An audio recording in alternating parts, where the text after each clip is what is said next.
The lake house had always been a dream I kept tucked away for later, one of those fantasies you cling to during the hard years, promising yourself that one day, when life finally stops spinning, you'll step into something peaceful. When I first pulled up with the moving truck rumbling behind me, the morning sun rested perfectly over Lake Briar, scattering light across the water like a field of diamonds. I thought it was a sign that I'd finally made it somewhere calm. I didn't yet know that my new neighborhood would deliver anything but calm, or that within a matter of hours, the local HOA would try to turn my first peaceful morning into a circus of accusations, threats, and a 911 call that would change everything. The house sat at the end of a long gravel road, tucked between a bank of tall pines and a gentle slope leading to the lake.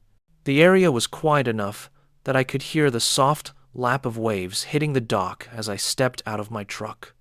My plan was simple: unload the essentials, enjoy the quiet, then deal with the rest of life later. But it seemed someone had been waiting for this exact moment, not a welcoming committee, but the opposite. It started as a distant hum, the sort of sound you don't pay attention to until it gets closer and louder. When I looked up, I saw a golf cart barreling down the path at a speed that felt much too fast for someone with gray curls and oversized sunglasses. Behind her, like ducklings following a mother determined to stir trouble, came a second cart and then a third.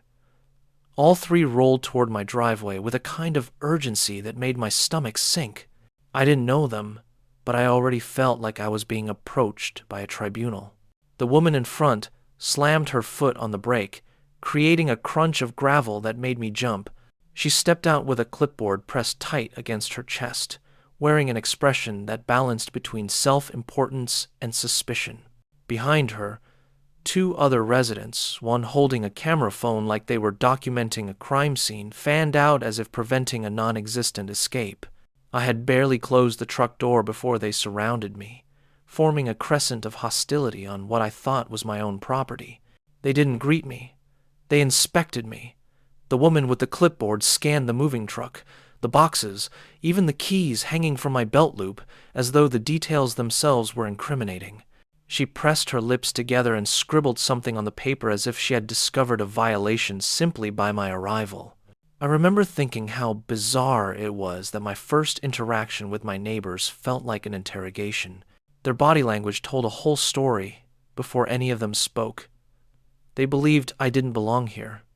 They believed they had authority over me, and they believed they were going to enforce it.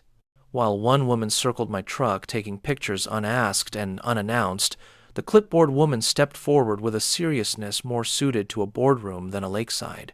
Her shoulders squared, her tone sharp. She launched into a monologue that felt rehearsed. From the snippets I caught, she claimed I hadn't submitted move-in documents, that large vehicles weren't allowed without prior approval, and that I was in violation of several community guidelines simply by existing on my driveway. It didn't matter that she never asked my name or even who I was. To her, the situation was already decided. There was something eerie about the way they behaved, so certain of their authority, so hostile about something so harmless. I tried to keep myself composed, tried not to feed into whatever drama they were manufacturing, but the intensity of their accusations was escalating. They acted like the moving truck was a threat to the community, like my presence was a code-red emergency. One man even paced back and forth, shaking his head, muttering about protocol, as though some grand scheme had been violated. It didn't take long before their annoyance warped into something more dramatic.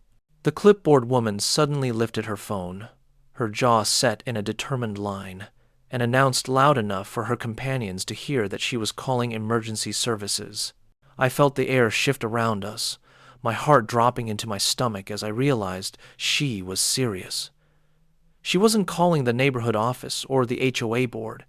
She was calling 911. Her voice rose, dramatic and urgent, as she reported a suspicious moving truck and a trespasser refusing to comply with HOA directives. Every word was a deliberate twist of reality. Her gestures to her companions emphasized her performance, as though she was both the star and director of her own imagined crisis. I stood there speechless, realizing that this wasn't a misunderstanding, this was a power play. The other two residents nodded along, throwing in comments loud enough for the operator to hear, describing me as aggressive, uncooperative, and unauthorized. They even claimed I was blocking community access roads, something visibly false, given that the gravel path could easily fit 2 trucks side by side. I felt the heat rise to my face, not from guilt, but from the surreal experience of watching strangers actively invent a story around me. The call ended with a self-satisfied smile from the clipboard woman. She tucked the phone away as though she had just accomplished something noble, then crossed her arms and positioned herself like a guard at the edge of my driveway. Her companions followed suit, one standing in front of the moving truck, the other behind the trailer hitch, as though their physical presence might deter some act of defiance. Minutes felt like hours as we waited for the authorities to arrive. The breeze carried the faint scent of pine and lake water, a reminder of the peace I was supposed to be stepping into. Instead, I stood in the middle of my own driveway, being treated like an intruder in front of people who had invented their own version of reality. When I finally saw the sheriff's vehicle crest the hill, the trio seemed invigorated, straightening their posture, preparing their story. They rushed the patrol car before it had even fully parked, surrounding the deputy with an energy that suggested they'd been victimized. Their voices overlapped in a chaotic retelling, each adding more exaggerations than the last. From where I stood, I could see the deputy's expression shift from alert to confused. His eyes flicked from their animated gestures to my calm stance near the truck. When he finally approached me, his posture relaxed, the first hint that sanity might still exist in this neighborhood. As he listened to both sides, I watched the group's confidence falter slightly. It was the first crack in their performance. But the moment that changed everything was when the deputy asked one simple question, one they had conveniently never considered. He asked if I was the new owner of the property. And when I handed him the deed, his eyes widened just slightly, not at the fact that I owned the lake house, but because the document showed something they never expected. A boundary line that stretched far beyond what any of us were standing on. Far beyond what the HOA believed they controlled. Far beyond the house itself. And as the clipboard woman craned her neck to see, her sunglasses slipped down her nose just enough for me to see the panic blooming in her eyes. Because in that moment, she realized something she absolutely did not want to be true. I didn't just own the house. I owned the entire block. The moment the deputy's gaze flicked from the deed to the 3 HOA board members, the dynamic in the driveway changed. It happened subtly at first, a slight shift of weight, a tremor of uncertainty in their carefully arranged expressions, but the cracks were there. The confidence they had worn like armor began to soften under the weight of reality. Nothing destabilizes a self-appointed authority faster than discovering they've been barking orders at the one person they can't control. The deputy stepped aside to review the documents, and the group hovered anxiously, their earlier bravado dissolving into stiff silence. For the first time since they'd arrived in a swarm of golf carts and suspicion, they didn't seem to know what to say. The woman with the clipboard clutched her notes so tightly, her knuckles whitened, her earlier aggressive posture shrinking with every second that passed. As the deputy studied the paperwork, I let the environment settle into its natural state again. The breeze rustled gently through the pine branches. The lake glimmered under the rising sun, and a pair of ducks glided across the water like nothing unusual was happening. The normalcy of nature pressed against the artificial chaos the HOA had manufactured.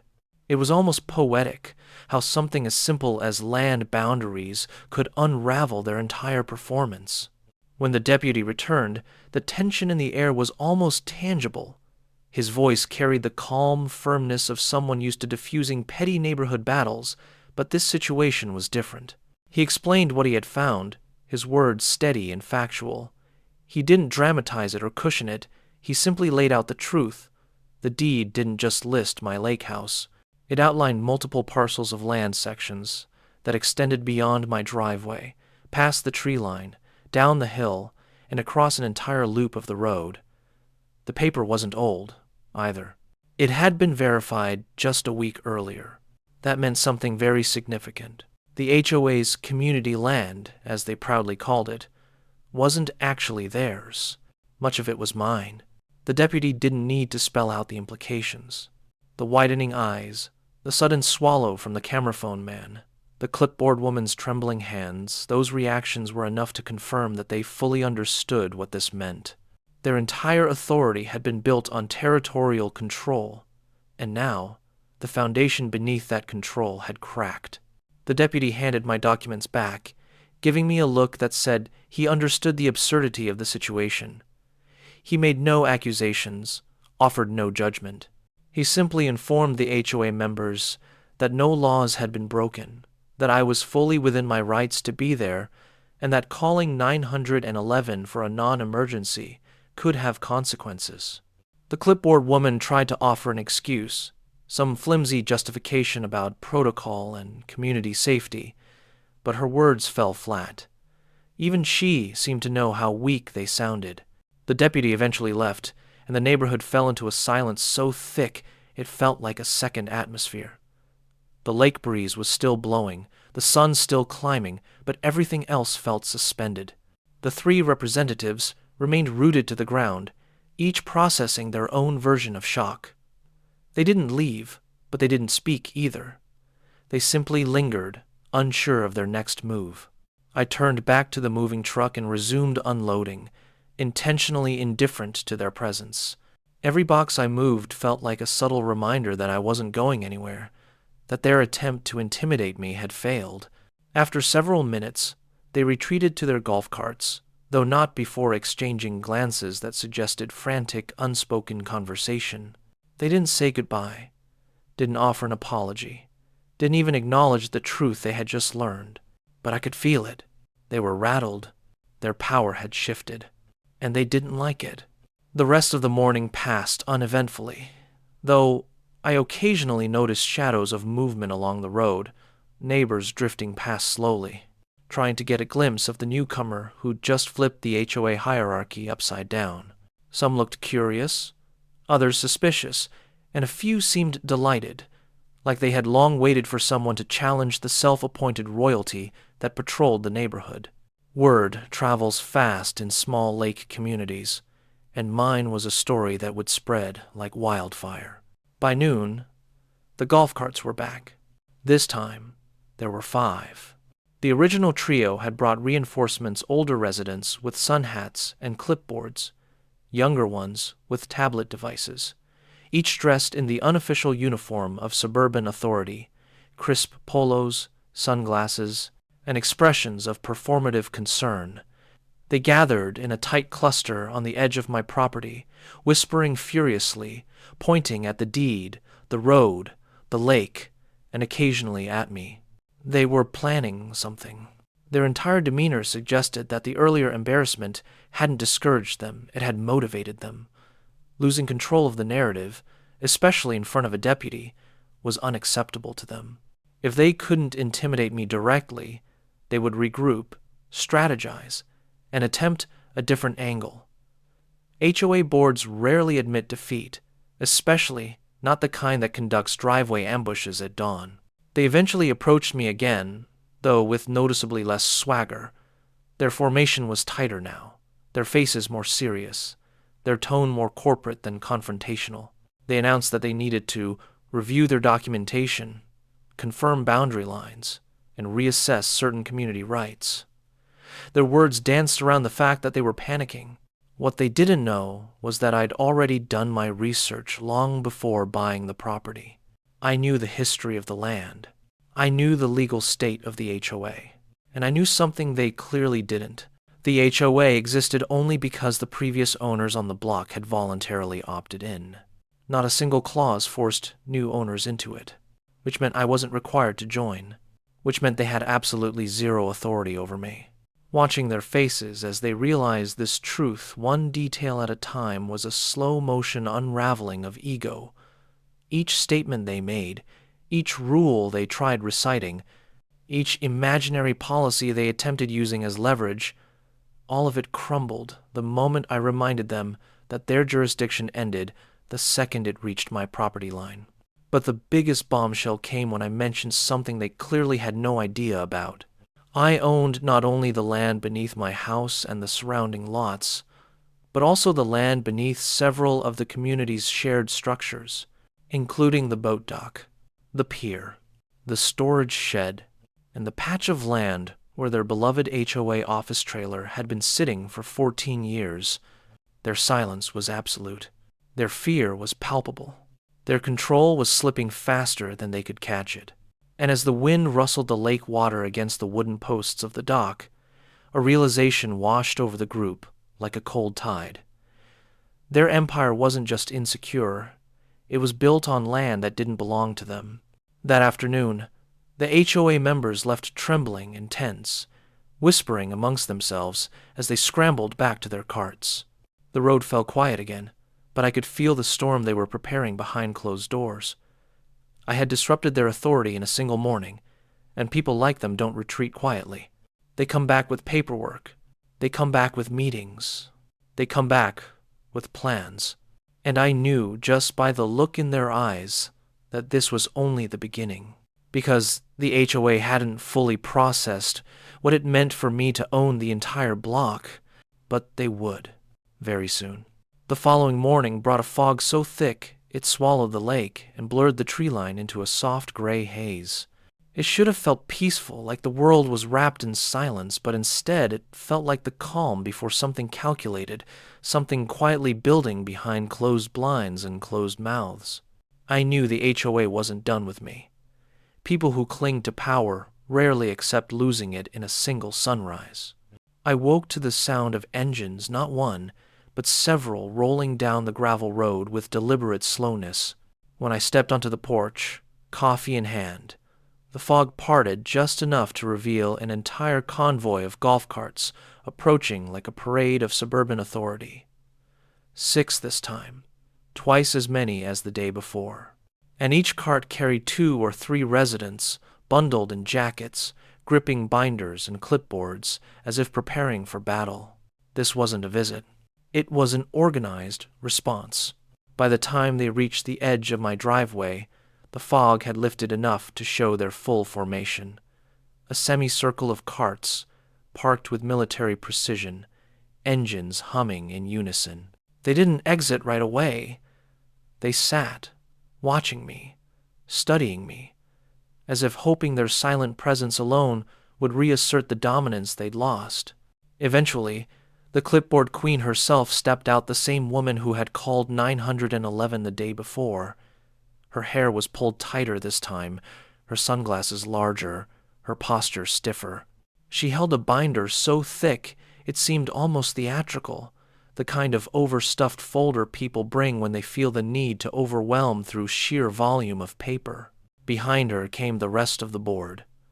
The treasurer with jittering hands, the secretary with permanent disapproval set into her eyebrows, and the camera phone man who filmed everything like he was building a case for a courtroom drama no one asked for. Several neighbors hovered behind them, either curious or recruited. Their leader cleared her throat, projecting an air of authority despite standing on land she didn't own. She informed me they had held an emergency HOA meeting the previous night. They said it as though it were an event of great political importance, spoken with a sense of grandeur that didn't match the reality of a dozen people squeezed into a lakeside clubhouse arguing over property lines. The meeting, they claimed, had produced several new resolutions, and every one of them was clearly designed to force me into compliance or push me out. The first resolution declared that all lake access homeowners must join the HOA immediately for community security and to preserve neighborhood integrity. The second resolution established new regulations about the type of, quote, vehicles allowed on the road, conveniently banning moving trucks, construction vans, and anything larger than a compact SUV. The third outlined new landscaping expectations, dock requirements, waste bin rules, and noise restrictions. Every rule was tailored surgically to target me. I let them speak uninterrupted, even though the entire performance was hollow. Their new policies were meaningless. Their emergency resolutions held no legal ground. They were reciting guidelines that applied only to members, and I wasn't one. They knew this. They were hoping intimidation would win where authority had failed. But the moment came when intimidation no longer worked. When they finally reached the end of their carefully prepared speech, the treasurer stepped forward holding a piece of paper, offering it with a shaky hand as if delivering a royal decree. It was a mandatory HOA membership agreement, complete with signature lines and highlighted sections warning of fines for refusal. They fully expected me to cave. They expected me to sign. They expected submission. What they didn't expect was what I'd done the night before. After their first meltdown, I had contacted the county records office, not just to confirm what I already knew, but to gather every piece of documentation that proved their HOA was a voluntary organization, one with limited jurisdiction, no legal claim to my land, and no authority over the shoreline, docks, or roadways on my parcels. So when I refused the agreement, I didn't raise my voice. I didn't argue. I simply stated the truth. I wasn't obligated to join. That was when their facade cracked for the second time. The clipboard woman blinked rapidly, as though trying to recalibrate her understanding. The secretary's eyebrows pinched inward sharply. The cameraman stopped recording for a moment, just long enough for the panic to escape his eyes. Then their tremor of fear hardened into something sharper. They switched tactics. If they couldn't force me through rules, they would attempt fear through escalation. They began listing fines, imaginary fines, claiming I was already in violation for failing to keep my yard, community compliant, for parking a truck in the driveway, for blocking their road, for moving in without approval. Their voices grew louder, feeding off each other's tension, swelling into an orchestrated attempt to overwhelm me with threats. But each violation they listed ignored the same undeniable fact. None of the land beneath their feet or beneath their rules belonged to them. Their threats continued, tumbling out one after another, until finally they reached the crescendo of their performance. The clipboard queen declared that if I continued refusing, they would pursue legal action, lawsuits, property injunctions. They threw out legal jargon they clearly didn't understand, wielding it like a weapon they assumed would break me. But I didn't flinch, because I had spent half the night reviewing the county plats, the property history, and the HOA's own charter, which, ironically, was publicly available online. It spelled everything out clearly. Not only could they not force me to join, not only did they have no jurisdiction, they owed me rent. Because the community dock, a structure built, maintained, and used by the entire HOA, sat squarely on my land. Their precious tool shed? Mine.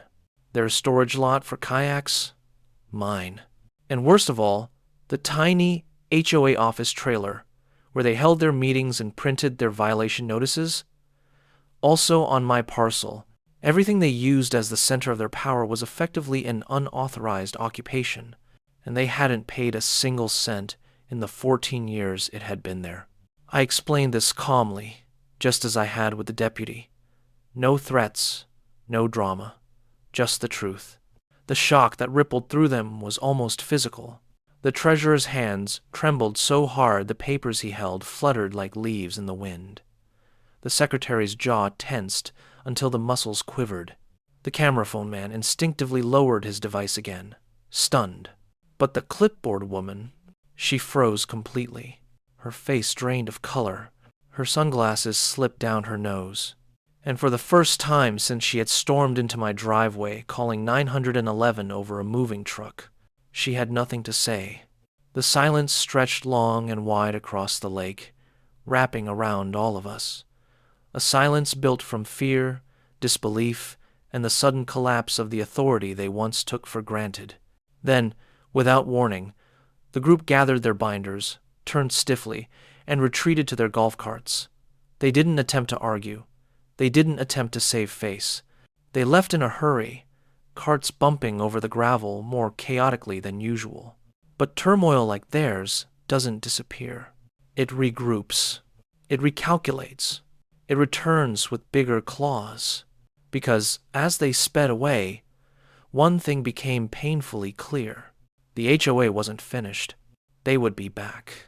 And next time, they wouldn't come with clipboards. They'd come with lawyers. The days after the HOA's failed intimidation tactics were a strange mix of relief and tension. On the surface, the lake was calm. The sun reflected off the water in peaceful streaks, and the wind rustled the pine needles in a steady, reassuring rhythm. But behind closed doors, I could feel the storm brewing. Anyone who has tangled with overzealous HOA boards knows that when they realize they can't bully someone into submission, they escalate. And escalate they did quietly at first, but with precision that suggested planning and, quite frankly, obsession. It began with notices, not friendly reminders or neighborhood newsletters, but thick envelopes stamped with official-looking seals, letters full of legal jargon, threats of fines, and warnings of immediate legal consequences if I didn't comply.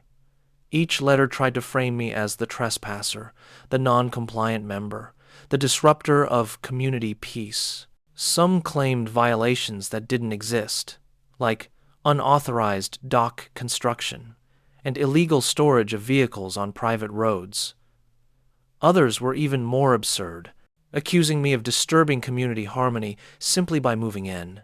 I kept all the letters, reading them carefully. Every claim was flawed. Every threat was unenforceable. I had the deeds, the county records, the HOA charter, and even historical aerial photographs showing the docks, trailers, and storage sheds had been built on my land, long before I even purchased the house. The irony was almost too delicious. Everything the HOA claimed as its power base, the docks, the pier, the storage areas, even their office trailer was actually under my ownership. The first legal letter was the softest nudge. It was written in a tone that suggested authority, but actually revealed ignorance. By the third, they had escalated, hiring a local law firm to review the situation and ensure compliance with HOA regulations. Suddenly, my mailbox was filled with envelopes printed on official letterhead, each one more threatening than the last. And every single one of them misunderstood the fundamental fact: I didn't belong to their HOA, and I owned the land. Soon, their attempts became more direct. I noticed more residents around the lake keeping watch. Golf carts were parked strategically at corners and along my driveway. I would catch neighbors lingering on the road, holding tablets, filming, or whispering. Some were polite but curious, others openly hostile. Even casual morning jogs past my house felt like covert surveillance. Every glance, every slow turn of a head seemed calculated to unsettle me, as if the HOA was attempting to manufacture guilt or fear by proxy. I tried to maintain calm, unloading boxes, arranging furniture, fixing the dock, and reclaiming small parts of my property with a quiet satisfaction that came from knowing the truth. But even the smallest victory came with an undertone of caution. The HOA had realized that power wasn't an illusion. They had truly underestimated me, and now their response was coming from a place of fear rather than reason. Fear is dangerous, especially when amplified by paperwork and lawyers. The first lawyer letter was different from the others. It wasn't just a warning, it was an attempt to construct a narrative that could be argued in court. It claimed that the community had relied on established property arrangements for decades, and that I was intentionally attempting to undermine community cohesion. They demanded that I pay access fees for the dock, the storage areas, and the shared roadways. It was audacious. They tried to charge me for things I owned. Everything. I read it twice, then laughed aloud in disbelief, thinking about the first time they tried to bully me from my driveway. Then it hit me. They weren't just threatening me. They were bluffing on an epic scale. They were counting on the confusion, hoping that the sheer weight of letters, fees, and legal jargon would intimidate a newcomer. But this strategy worked the opposite way. Each letter reinforced the fact that I needed to protect my rights, document every interaction, and prepare for the inevitable confrontation that would come when they realized bluffing alone wouldn't force me out. By the end of that week, the lake house had transformed. The docks were cleared and repaired, boxes organized, and every corner of the property mapped out.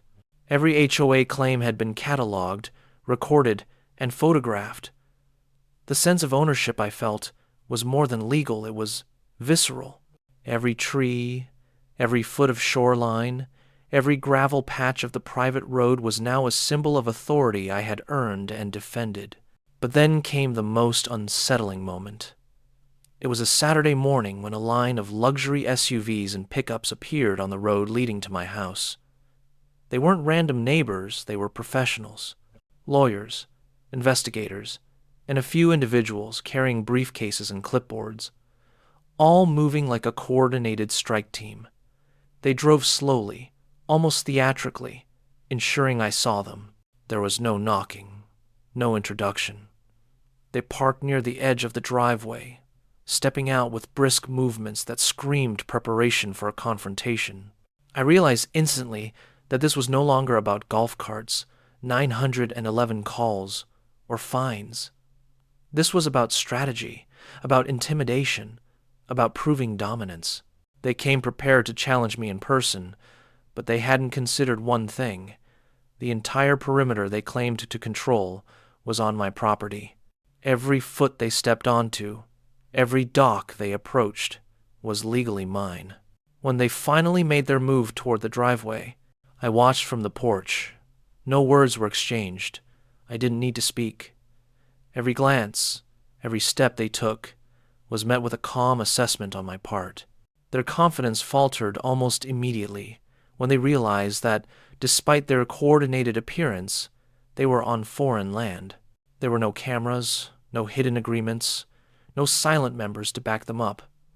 The physical reality of ownership made their intimidation efforts powerless, yet the tension lingered. I could feel it in the stiffness of their postures, in the way they avoided crossing certain boundary markers. The legal storm was now literally at my doorstep, and the HOA and their hired team would be forced to confront the inconvenient truth. Control isn't determined by intimidation or noise. It's determined by deeds, records, and law. By nightfall, the group had retreated, leaving an eerie silence across the lake. The sun dipped below the horizon.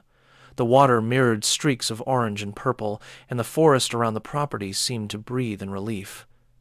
But I knew the HOA wasn't finished. They had already begun plotting their next move.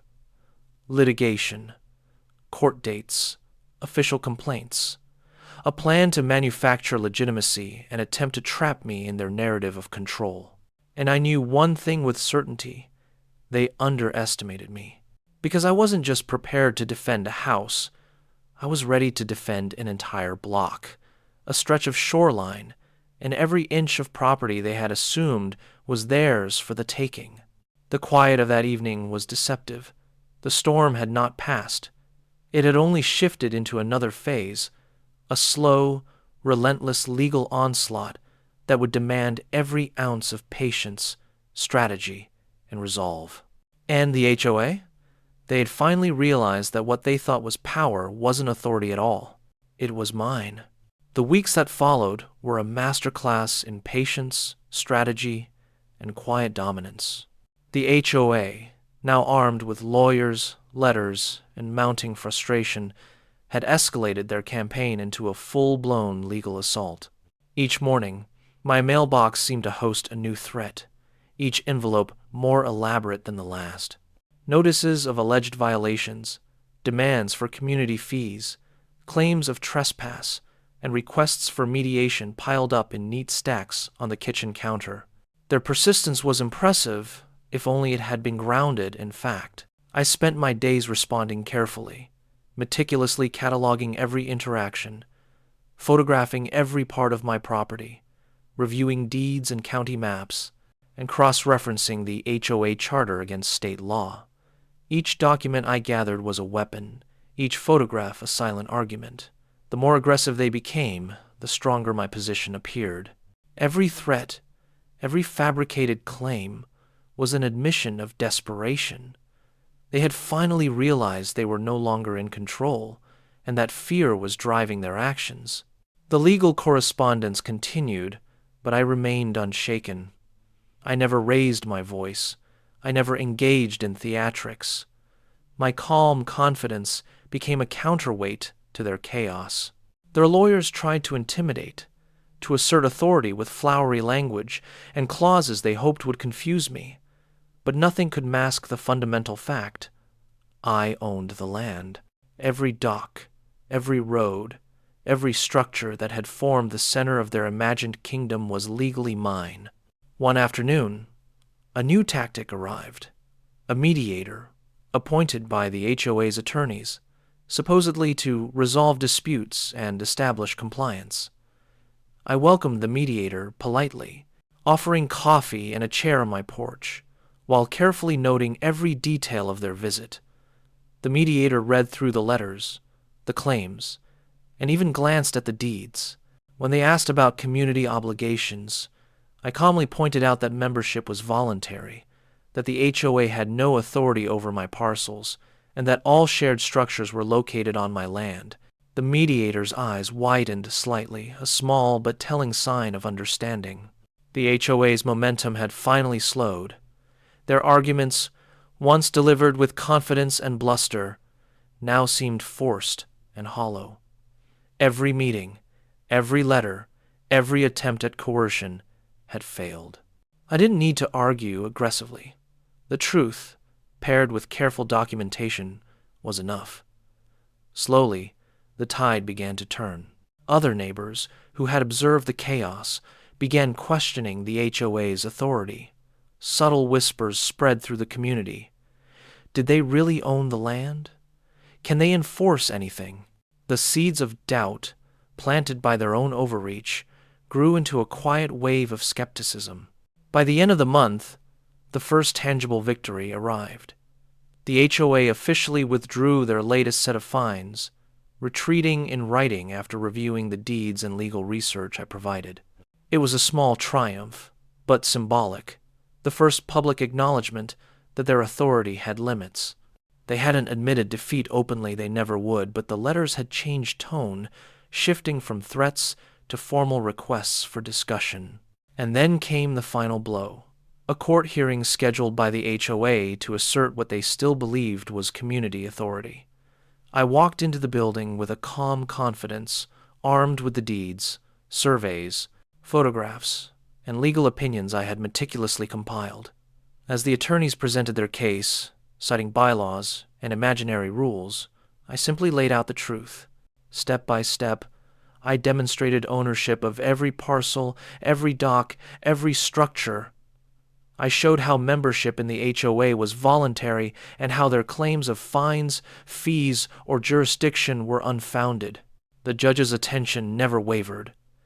Every document, every photograph, every fact reinforced the simple reality.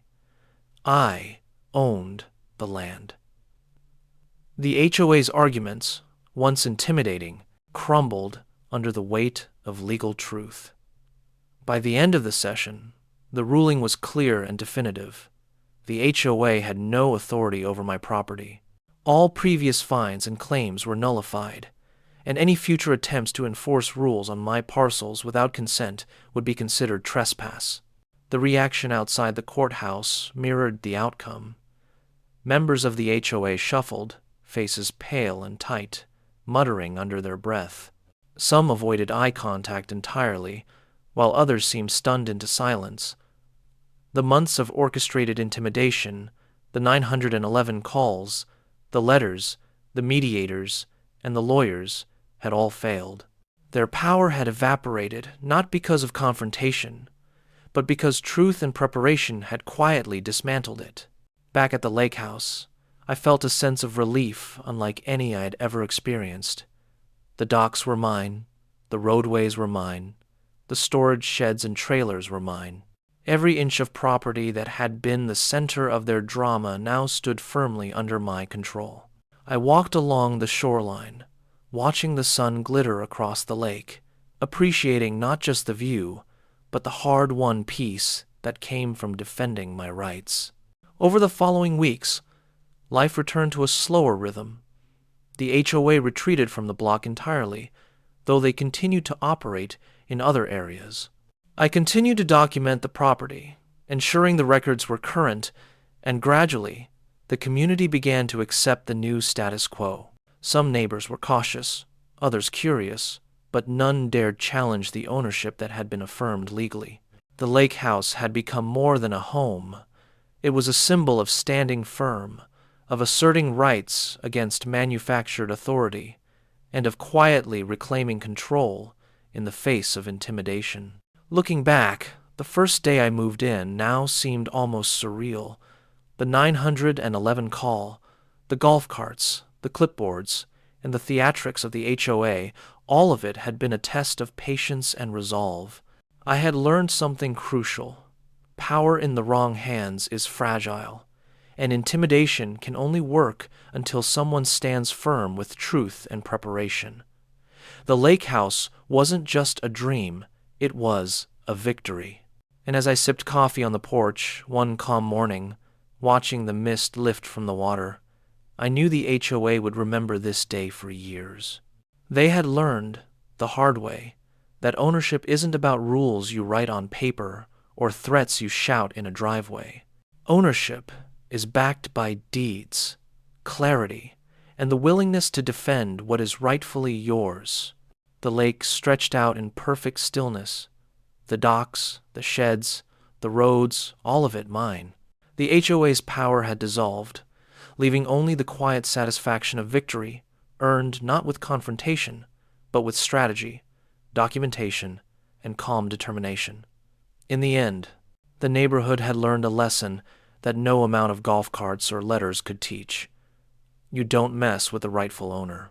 I had moved in seeking peace, and against all odds, I had found it. Not through surrender, not through negotiation, but through the quiet, unshakable assertion of truth. And the lake, forever shimmering in the sunlight, bore witness to a victory no one could take away. If you love this wild tale of HOA drama, power struggles, and shocking property twists, make sure to hit like, subscribe, and ring the bell for more jaw-dropping stories from neighborhoods just like this.